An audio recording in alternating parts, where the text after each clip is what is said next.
Welcome to the Deep Dive. Today, forget wading through textbooks. We're jumping straight into the fascinating world of 19th century British essayists. Yeah, and this isn't just some dry history recap. Not at all.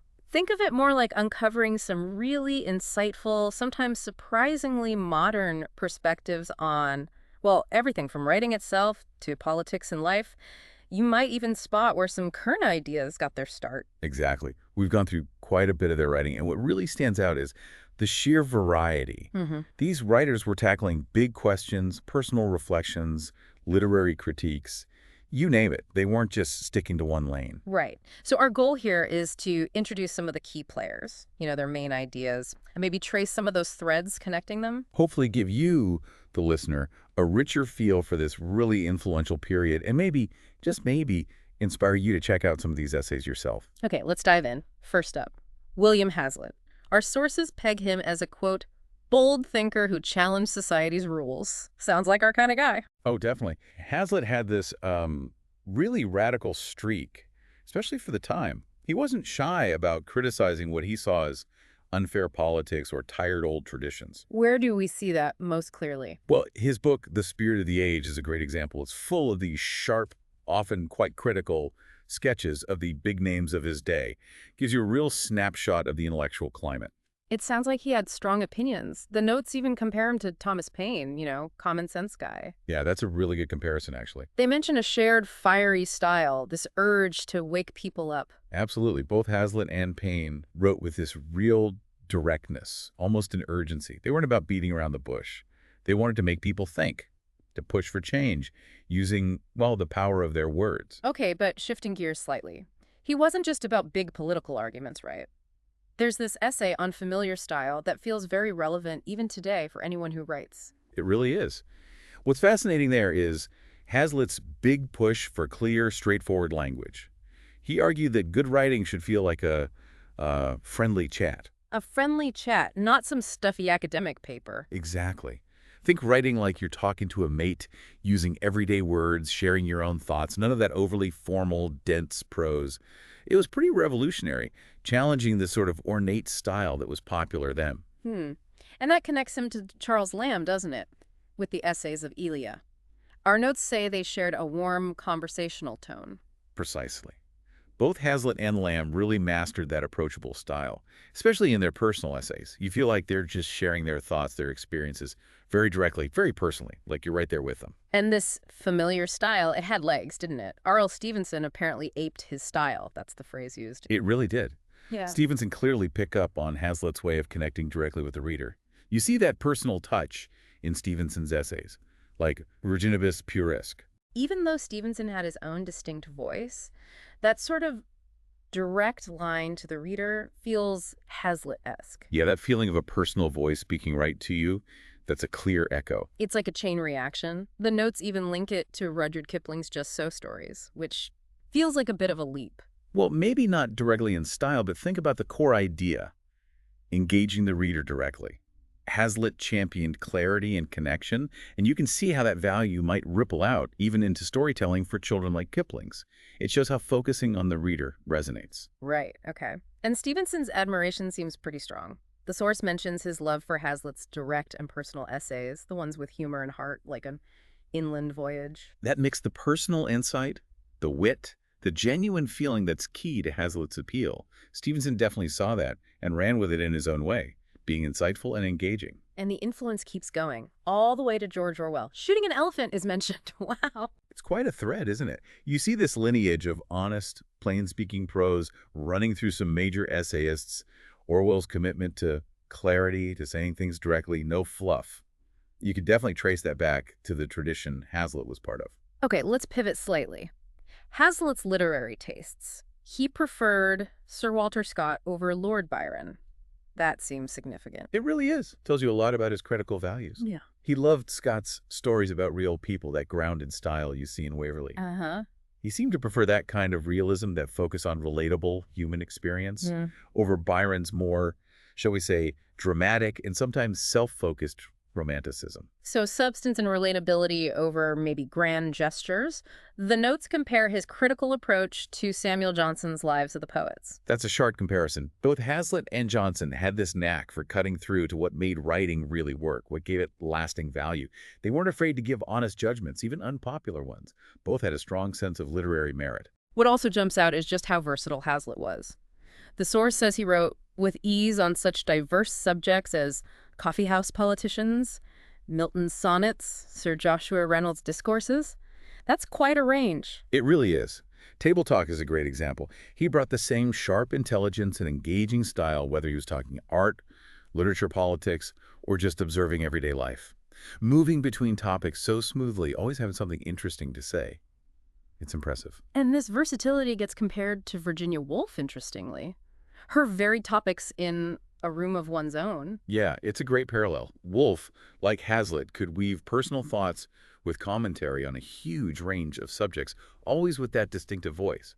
They both showed the essay could be this wonderfully flexible space for exploring, well, almost anything. Okay, what about the round table? He did that with Leigh Hunt, right? Described as literary sketches. Yes, the round table was a collaboration, and it really captured that friendly conversational vibe we were talking about. It wasn't meant to be heavy or academic, more like an invitation to chat about books, art, society, in an accessible way. Accessible, like E.M. Forster's essays and aspects of the novel. The comparison is made there, too. Exactly. Both Hazlitt and Hunt in the round table, and Forster later on, aimed to sort of demystify literature a bit, make complex ideas feel relevant and understandable for a wider audience, fostering appreciation without being stuffy. Hazlitt also tackled Shakespeare pretty seriously, didn't he? Characters of Shakespeare's plays. Oh, hugely important work. He showed deep insight into characters like Hamlet, Macbeth. You really feel his love for Shakespeare. How so? What was his approach? He wasn't just looking at plot points. He really tried to get inside the characters' heads, explore their motivations, their psychological complexity. He brought them alive for readers. His passion just leaps off the page. And this focus on character psychology. Right. That links him to later critics like A.C. Bradley and his Shakespearean tragedy. Definitely. Both Hazlitt and Bradley zoomed in on that psychological depth. They wanted to understand the tragic flaws, the internal struggles driving the action. They offered a richer way to read the plays. There's a fascinating quote attributed to Hazlitt. "We do not like to see our author's plays acted, and least of all, Hamlet." That's quite a statement. It is, isn't it? His argument was basically that the sheer depth, the intellectual and emotional complexity of a play like Hamlet just couldn't be fully captured on a stage. He preferred imagining it. Yeah, he felt the reader's imagination could do more justice to the nuances, the inner life of the characters than any actor or staging could. Interesting. Almost anti-theatrical in a way. The notes compare this to T.S. Eliot's later wrestling with Hamlet's mysteries. Right. Both Hazlitt and Eliot, though in very different ways, acknowledged the kind of enigmatic power of Hamlet. They saw it as profoundly complex, resisting easy interpretation, whether on page or stage. Hazlitt also gave lectures, didn't he, on the English poets Chaucer, Milton? Yes, those lectures were his way of sharing his knowledge, and really his passion for English poetry. He wasn't just listing facts. He was trying to explain why these poets were special, what made their work endure. Like a guide to appreciation, kind of like Matthew Arnold's essays in criticism later on. Exactly like that. Both Hazlitt's lectures and Arnold's essays aimed to guide readers, to help them understand and appreciate literary greatness, to establish some critical benchmarks. He did lectures on Elizabethan drama, too, praising Shakespeare's contemporaries, focusing on the life in their plays. Yeah, he was really drawn to the energy, the sheer vitality of Elizabethan drama. He saw this raw reflection of the human spirit, all the passions and complexities. He wanted to convey that excitement, that human drama. And that focus on life in drama connects to F.R. Leavis later in The Common Pursuit, looking for that authentic human core. Absolutely. Both Hazlitt and Leavis believed great drama was deeply tied to real human experience. They searched for that life and tried to articulate why it mattered. Okay, last one for Hazlitt. The Plain Speaker, a collection of essays on life, art, and ideas. The key seems to be his style. Plain but passionate, making big thoughts easy to get. The Plain Speaker sums him up well. That ability to tackle diverse, complex subjects with such clarity and conviction. He could make big ideas accessible without simplifying them too much, always with that distinctive, engaging voice. And that skill gets compared to George Bernard Shaw's sharp essays, like in Man and Superman, making complex ideas hit home. That's a great comparison. Both Hazlitt and Shaw were masters of using the essay to deliver insightful, often provocative commentary on society, art, human nature. Sharp wit, clear prose, they knew how to make their ideas stick. All right, let's shift gears. Thomas de Quincey, a very different vibe, perhaps. Best known for Confessions of an English Opium Eater. Oh yeah, very different. Confessions is, well, it's unique. Described as this honest, almost dreamy exploration of his life with opium. It's intense, deeply introspective. Hmm. He delves right into the surreal experiences, the highs, the terrifying lows. It's a raw look inside his head. That introspective, dreamlike quality, the source links it to Coleridge and Kubla Khan. Makes sense, given the altered states. Absolutely. Both De Quincey and Coleridge were fascinated by the subconscious, by dreams, by those altered states. You find a similar kind of fantastical yet deeply personal exploration in their work. Inner landscapes. And Confessions covers his early life too, right? Running away, starting opium. It's described as personal, poetic, mixing pain and beauty. It's a powerful narrative. He doesn't sugarcoat the dark stuff, but the writing itself often has this lyrical, dreamlike quality. It elevates it beyond just a memoir of addiction. It's exploring the human condition, really. That personal confessional aspect is compared to Wordsworth's The Prelude, both mapping their internal journeys. Exactly. Both Confessions and The Prelude are these deeply personal accounts of formative experiences. Wordsworth may be more focused on the poetic and spiritual development, but both give you this incredible window into the writer's inner lives. De Quincey also wrote a very specific essay on knocking at the gate in Macbeth. What's that about? Sounds niche. It sounds niche, but it's brilliant. He focuses on that moment after Duncan's murder, when someone knocks at the castle gate. Okay. De Quincey argues that this simple sound has this huge psychological impact. It jolts everything back to reality, highlights the horror of what's happened, the disruption in the natural order, shows his deep but clear ideas, as the source says, finding big meaning in small details. That is insightful, finding that weight in a sound effect. The notes connect this to Edgar Allan Poe, The Fall of the House of Usher, both experts in creating unease. Definitely. Both De Quincey, analyzing Macbeth and Poe in his Gothic stories, understood atmosphere, understood the power of suggestion, how small details could create intense feelings of dread or suspense. Masters of dark psychology. And then there's Murder, considered as one of the fine arts. What on earth? Right, the title alone. It's peak De Quincey, dark, witty, unsettling. He treats murder with this kind of ironic, detached tone, almost like discussing aesthetics. A dark joke, the notes call it, showcasing his strange mind. Exactly. It's provocative, plays with macabre ideas in this very literary way. Really gets you thinking, even if it makes you uncomfortable. Sounds like something Oscar Wilde might have enjoyed. The comparison is made to Wilde using humor to shock in the importance of being earnest. That playful use of wit on serious subjects. Yes, there's a kinship there. Both De Quincey and Wilde could use humor unexpectedly, subversively, taking serious topics and adding layers of irony or wit that could amuse but also unsettle, make you see things differently. There's also a quote from De Quincey. God reveals his truths, not by perishable words, but by signs in heaven, by changes on earth, pulses, and secret rivers. That's quite mystical. It really captures his worldview, doesn't it? That sense of a deeper reality beyond the everyday, truths communicated through nature, through unseen forces. It hints at a belief in something magical beyond just rational explanation. It reminds me of William Blake seeing divine signs everywhere in Songs of Innocence, that shared sense of a deeper symbolic meaning in the world. Precisely. Both De Quincey and Blake had that feeling for the interconnectedness of things, the spiritual woven into the material. Their writing often evokes that sense of wonder, that reality beyond the purely logical, glints through intuition or imagination. Okay, last De Quincey point. Reminiscences of the English lake poets. His detailed character studies of Coleridge, Wordsworth, Dorothy Wordsworth, sounds like insider info. It really is.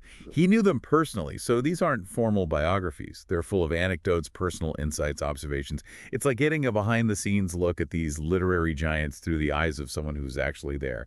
Warm and personal, as the notes say. That feels a bit like Boswell's Life of Johnson, capturing the person, not just the public figure. Absolutely. Both De Quincey and Boswell clearly admired their subjects, but they wanted to show the human side, the personalities, the quirks. It makes these figures feel more real, more relatable, invaluable insights. Okay, let's broaden out now. Other voices from this era. W.S. Landor and his imaginary conversations. What a great idea. Isn't it? Fictional dialogues between famous people from history and literature.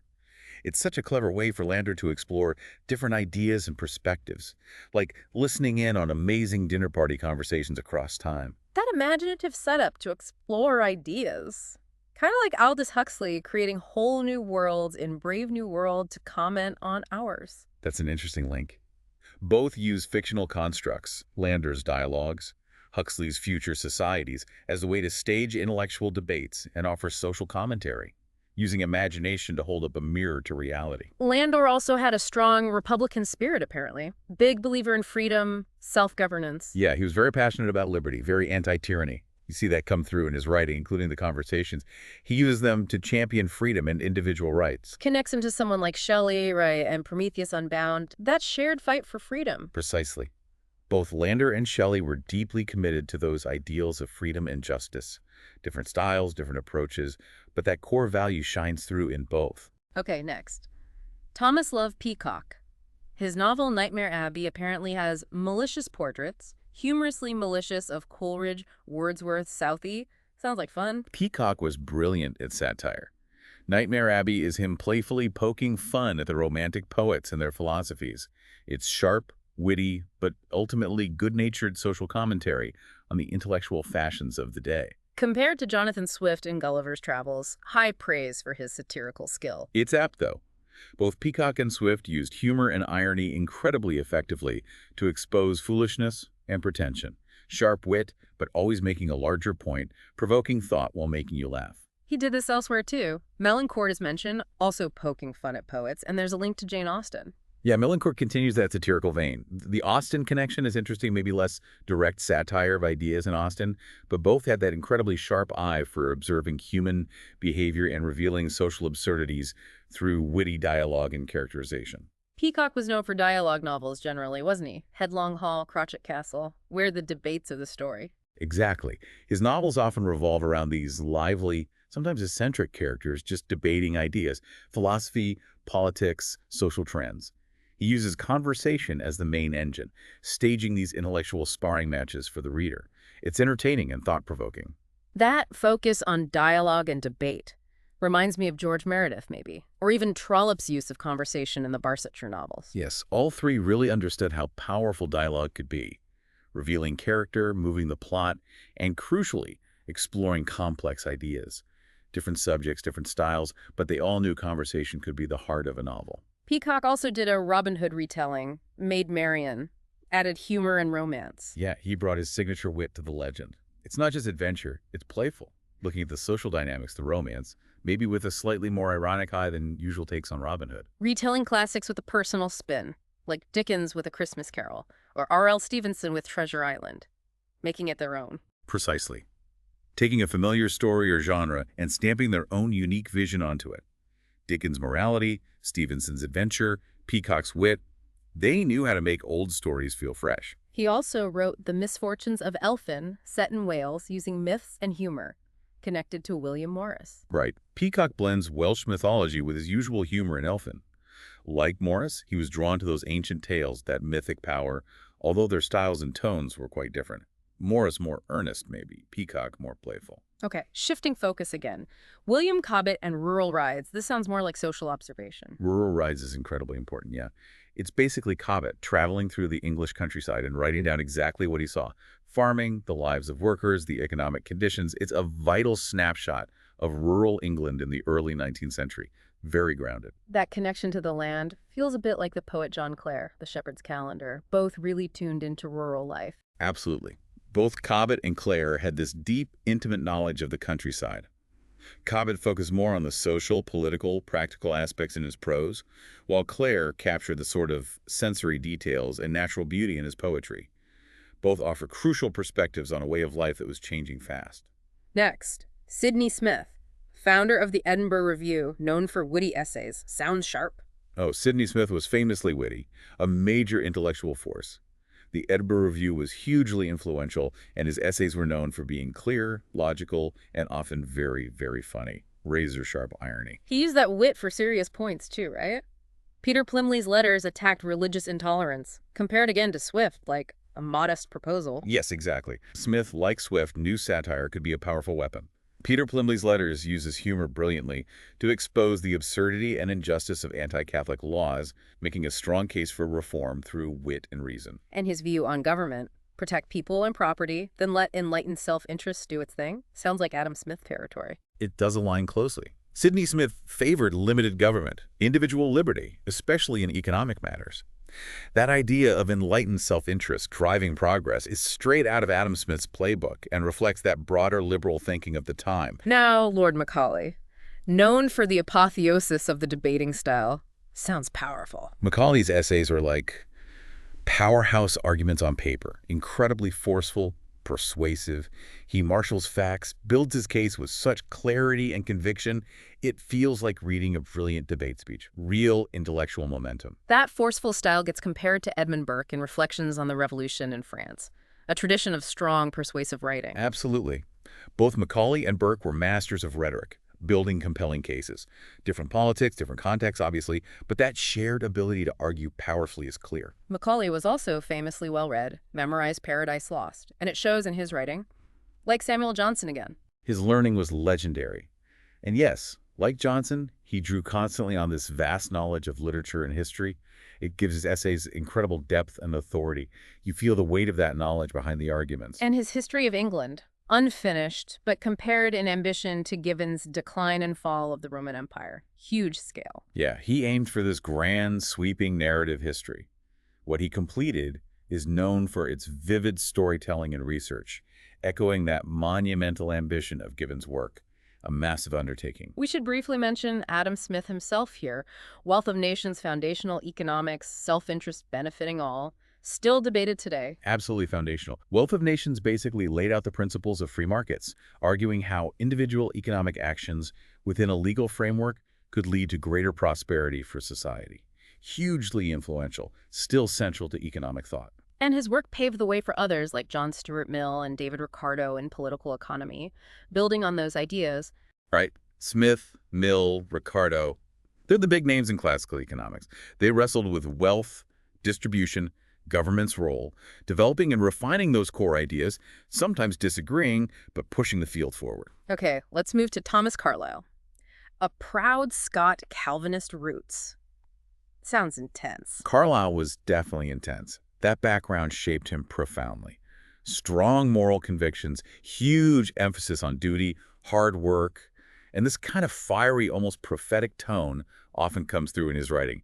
Moral seriousness, absolutely. He was important for bringing German ideas to Britain, translating Goethe, like Coleridge and Matthew Arnold also did with continental thought. Yes, Carlyle was a key conduit for German Romanticism and philosophy into Britain. He saw the depth there, especially in Goethe, and worked hard to introduce those ideas, broadening Britain's intellectual horizons, much like Coleridge and Arnold did in their own ways. His book Sartor Resartus sounds weird, a unique blend of philosophy, humor, autobiography, compared to Sterne's Tristram Shandy. Sartor Resartus is definitely unconventional. It's like a fictional biography wrapped around deep philosophical ideas about clothes representing society, identity, reality. All told in this playful, self-aware style. Very experimental, like Sterne. But also personal, linked to Wordsworth's Prelude in that sense, an inner journey. Absolutely.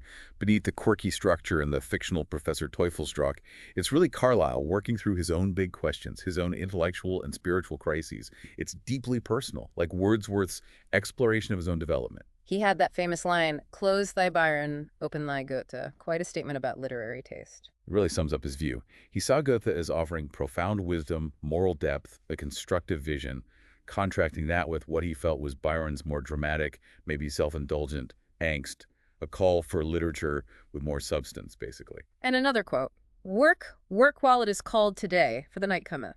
Really hammering home that work ethic, seen in past and present too, echoes of Milton. Oh, hugely central for Carlyle. The value of labor, fulfilling your duty, it's core to his philosophy, rooted in that Calvinist background.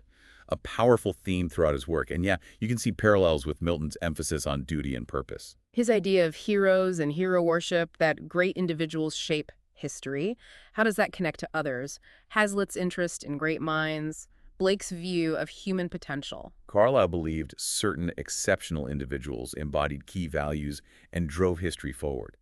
It wasn't just blind worship, it was about recognizing transformative power. That resonates with Hazlitt's focus on influential figures and spirit of the age, and perhaps even Blake's sense of the divine spark or creative power within people. The key principles for Carlyle were renunciation, work, and hero worship, compared to George Eliot's focus on duty and Middlemarch, a shared moral seriousness. Definitely. Self-denial, hard work, respecting greatness. Carlyle saw these as vital for individuals and society. Very much a moral philosophy. And yes, you see a similar deep concern with duty, conscience, moral responsibility in George Eliot's novels, though explored through character and narrative rather than direct pronouncements. He wrote a biography of Frederick the Great, compared to Lytton Strachey's Eminent Victorians. Different approaches to biography. Carlyle's Frederick was this massive, admiring work about strong leadership. Strachey later was much more ironic, questioning, aiming to debunk Victorian reverence. So both looking at major figures, but Carlyle more celebratory, Strachey more critical and psychological. Shooting Niagara Carlyle's reaction to the 1867 Reform Bill, worried about democracy going too far, like Matthew Arnold's fears in Culture and Anarchy. Carlyle was deeply skeptical about democracy expanding too quickly. Shooting Niagara expresses his fear of chaos, of the masses overwhelming traditional structures. It definitely echoes Arnold's anxieties about anarchy and the potential loss of cultural standards amid rapid change. Both were concerned about the direction society was heading. He was called the first great Victorian prophet by one critic, like John Ruskin, a major voice shaping the era's thought. That label fits. Carlyle addressed the huge social, moral, spiritual issues of his time with such intensity and conviction. He really did have this prophetic quality, diagnosing society's ills and prescribing remedies. A role similar to Ruskin's, both were powerful moral commentators. Okay, nearly there. John Stuart Mill. Interestingly, he loved Wordsworth's poetry, found it calming, profound, like Keats finding solace in poetry. Yes, Mill famously turned to Wordsworth's poetry during a period of personal crisis. He found its emotional depth and connection to nature restorative. It highlights poetry's power to soothe and enlighten, something Keats obviously understood deeply as well. Mill's big one. On Liberty. Defending freedom of thought and speech. Builds on earlier figures like Wollstonecraft and Paine, right? Absolutely. On Liberty is a landmark text for liberalism. His arguments for individual freedom as essential for personal growth and societal progress are incredibly powerful. He's definitely standing on the shoulders of earlier advocates for rights like Wollstonecraft and Paine, refining and extending those arguments for his own time. He's also tied to utilitarianism maximizing happiness, building on Jeremy Bentham, influenced by Harriet Taylor Mill. Mill was central to utilitarianism. He took Bentham's greatest happiness for the greatest number principle, but tried to refine it, introducing ideas about higher and lower pleasures, for instance. And yes, Harriet Taylor Mill's influence on his thinking, including on utilitarianism and liberty, was profound and acknowledged by him. His 3 essays on religion show him exploring faith and doubt, similar to Matthew Arnold questioning traditional beliefs in literature and dogma. Exactly. Mill tackled religious questions with intellectual rigor, exploring the grounds for belief and doubt in a rational age. He wasn't dismissive, but he questioned traditional doctrines, very much in line with Arnold's project of re-examining religion's role and meaning in a modernizing world. And that freedom of speech point in On Liberty, it's so central, compared to Voltaire's fight for expression, an enduring principle. Absolutely core to Mill. He believed the free marketplace of ideas, even unpopular or seemingly wrong ideas, was crucial for discovering truth and preventing dogma. A fierce defense, echoing Voltaire's earlier battles against censorship and intolerance, it remains incredibly relevant. He was called a logic chopping engine because of works like a System of Logic, compared to Bertrand Russell's logical rigor. Ah, yes. It captures his incredibly clear, precise, analytical mind. A System of Logic is a testament to that rigorous approach. He aimed for absolute clarity and reasoning, a quality definitely shared by later logicians like Russell. Both were committed to that intellectual precision. Finally, John Henry Newman, the greatest figure in the Oxford movement, using the tracts for the times to deepen faith. Newman was hugely influential. The Oxford movement aimed to reassert the Catholic heritage within the Church of England, and Newman was its intellectual leader for a time.